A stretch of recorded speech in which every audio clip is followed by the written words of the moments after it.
Economic thought has evolved through various schools, each offering unique perspectives on how economies function and should be managed.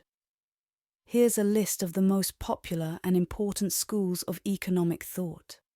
1.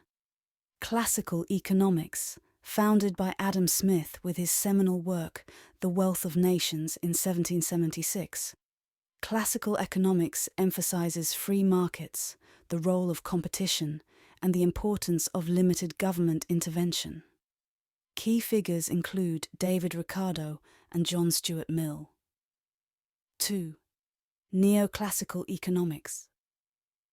Emerging in the late 19th century as a response to the classical school, neoclassical economics focuses on marginal utility, the determination of prices, outputs, and income distributions in markets through supply and demand.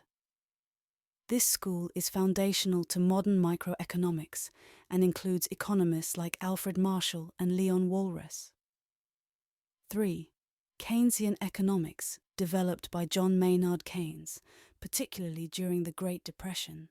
Keynesian economics advocates for active government intervention to stabilize economic cycles. This includes using fiscal and monetary measures to mitigate the adverse effects of economic recessions and depressions. 4. Monetarism, championed by Milton Friedman.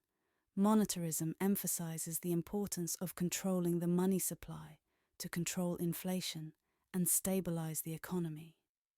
It argues that the economy's performance is largely determined by changes in the money supply rather than by fiscal policy. 5. Austrian economics. Founded by Karl Menger, further developed by Friedrich Hayek and Ludwig von Mises. This school emphasizes the spontaneous organizing power of the price mechanism and criticizes the potential inefficiencies of government intervention. Austrian economics is known for its focus on entrepreneurial innovation and subjective value. 6. Marxist economics based on the works of Karl Marx. This school focuses on the role of labor, exploitation, and the conflict between classes in capitalist societies. It predicts the inevitable overthrow of capitalism by the proletariat and the establishment of a socialist economy. 7. Institutional economics.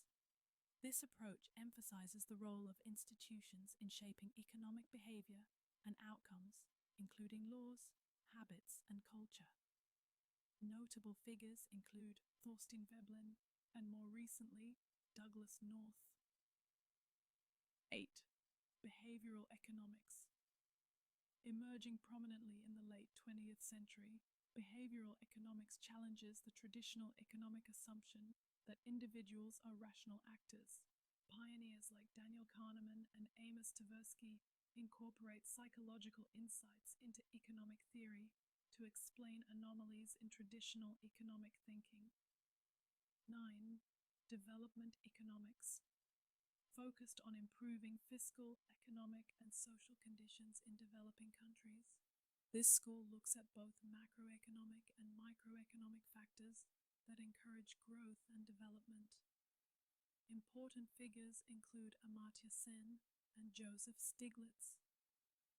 10. Supply-side economics popularized during the Reagan administration in the United States.